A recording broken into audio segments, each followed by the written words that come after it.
तर मित्रांनो, तुम्हाला माहिती आहे राग म्हणजे काय आहे? राग आणि भीकमाग दोन्ही शब्द एकच आहेत, ठीक आहे. आणि ते मी फील केलेलं आहे, कारण की मला ना एकदम जास्त म्हणजे मला रागच कंट्रोल होत नव्हता.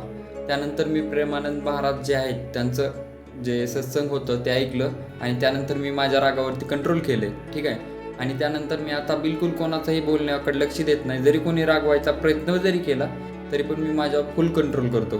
पण आताची मी एक तुम्हाला मज्जा सांगतो. मी आहे कंपनीमध्ये आणि कंपनीमध्ये पोरं तर तुम्हाला माहिती आहे, एक से वळकर एक असतात, ठीक आहे. तर तिथं काय सांगू का, की पोरांना काय वाटतं की हे बसतंय म्हणून याच्यावर आपण लोड प्रेशर देऊ आणि हे काय करणार नाही, आपण ओझं टाकू तरी पण हे काय बोलणार नाही. पण कसं असतं माहिती आहे ना, प्रत्येकाचा घडा भरत असतोय, ठीक आहे. त्यामुळं मी फक्त हे सांगतो की कोणाला राग कधी येईल आणि तो रागाच्या भरात तुम्हाला पण माहिती आहे काही पण होऊ शकतं.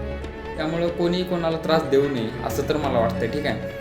आणि या व्हिडिओमधून मी काही जणांना सूचना पण देतोय की खरंच कोणाचा राग कोणाला कंट्रोल होत नाही आणि तुम्हाला तर माहितीच आहे राग म्हणजे काय असतं ते, ठीक आहे. त्यामुळे कोणी कोणाला त्रास देऊ नये एवढीच माझी इच्छा आहे. बाकी शेवट देव जो करणार आहे तो तर करणारच आहे.